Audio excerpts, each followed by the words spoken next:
There are things people know about their neighbors that they never say out loud. Things noticed over years. Patterns that don't add up. An old woman who is never seen after dark, but whose yard shows signs of movement by morning. A neighbor who never quite ages the way she should. A grandmother whose daughter watches her with eyes that carry something heavier than love. In Trinidad and across the Caribbean, there's a name for what that daughter suspects. Soucouyant. She looks like a woman. She lives among you. She may have lived among you for decades. Familiar, unremarkable. Someone's grandmother, someone's neighbor. The old woman at the edge of the village who keeps to herself and asks nothing of anyone. By day, she's indistinguishable from anyone else. But at night, when the house is quiet and the road is empty, she goes to a dark corner of her home and she takes off her skin. She steps out of it the way you step out of a dress, folds it carefully, leaves it somewhere safe, under the bed, behind a door, in a corner she has used for years. And what rises from that folded skin is a ball of fire, wordless, purposeful, moving through the dark towards someone who is sleeping. She enters through any opening, a keyhole, a crack beneath a door, a window left open to catch the night breeze that comes off the hills after midnight. And she feeds, not like an animal, deliberately, taking blood from the sleeping person, from the neck, the arms, anywhere the skin is soft, and the vein runs close to the surface. Enough to sustain her, enough to fuel whatever bargain she has made with whatever she made it with. The person wakes in the morning feeling drained, weakened in a way they cannot name or explain, bruised in places they don't remember injuring, a tiredness that sleep does not touch. This happens again and again until the person wastes away entirely, confused, hollowed, diminished to something that no longer resembles who they were, or until someone figures out what's happening and decides to do something about it. This is not a creature that announces itself. There is no warning, no sound in the night that tells you something entered. The only evidence is what you feel when you wake, and by then, she has already been and gone. In some accounts, she returns to the same person again and again, drawn back by something in their blood or their energy that she finds worth returning to, a preference, which makes it worse somehow. The idea that out of everyone sleeping in that village on that night, she chose you specifically. She is rarely a stranger. This is the part of the Soucouyant story that people do not always want to sit with.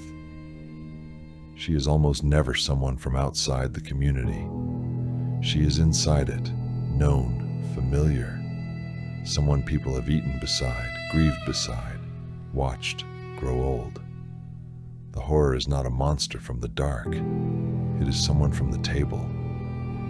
There are families in Trinidad, and in Barbados, Dominica, St. Lucia, wherever the Caribbean diaspora carried this tradition, who will tell you this story not as folklore.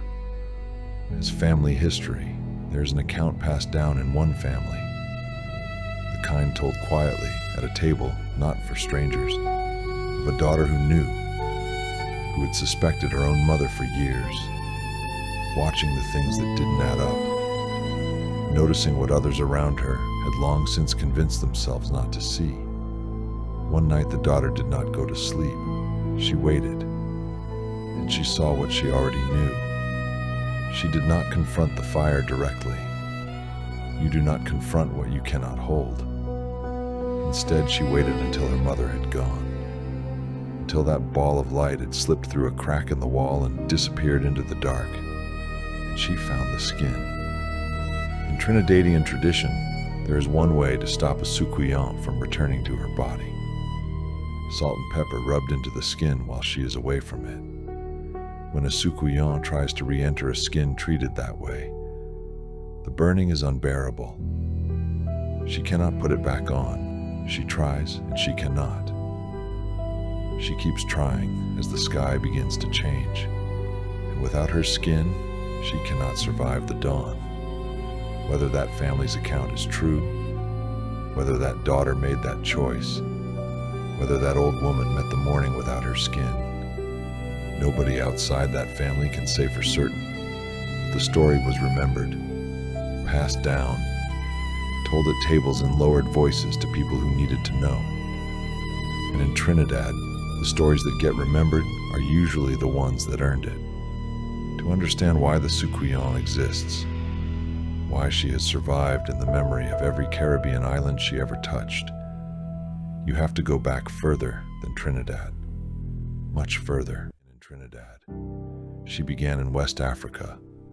Among the Ashanti people of what is now Ghana, there is a figure called the Obaifo, a witch, a blood drinker, someone who moves at night in a luminous form, passing through walls, preying on the sleeping, feeding on children especially, because children are considered the most spiritually open, the most vulnerable to something that knows how to slip past what protects us. The Obaifo crossed the Atlantic not as a story someone chose to carry for safekeeping. She crossed because the people who knew her were taken, stolen from their land, packed into ships, brought to islands they had never seen, to work in conditions designed to destroy them. And they brought everything they carried inside them, their language, their memory, their spiritual knowledge, their warnings, including the things they knew to fear. On every Caribbean island where enslaved Africans arrived and survived and built communities in the wreckage of what had been done to them, the Obaifo arrived with them. And she took root in the new soil just as her people did. In Trinidad, she became the Soucouyant.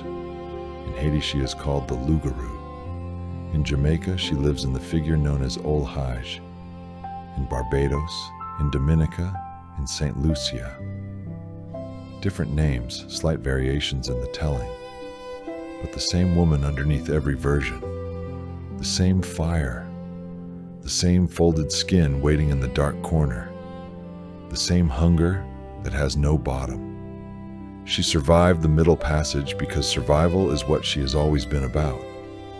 But there is something else living inside the Soucouyant story that most tellings pass over quickly.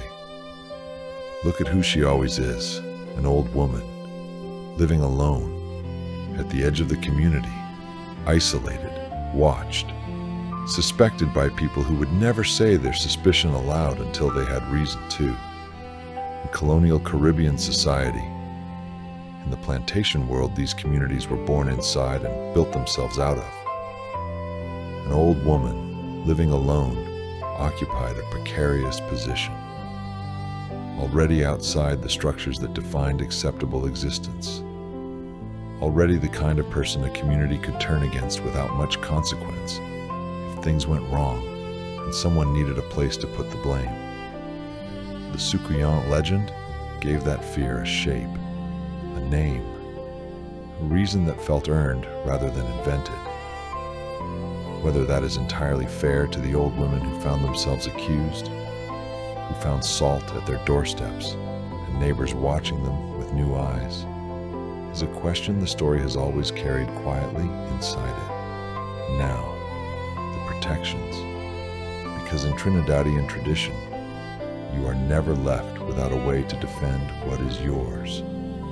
Leave a pile of rice or fine sand at your doorstep before you sleep. The Soucouyant is compelled to count every grain before she can enter. She cannot stop herself from counting. It is in her nature, an obsession she cannot override. If dawn comes before she finishes, she has to flee without feeding, without returning to her skin.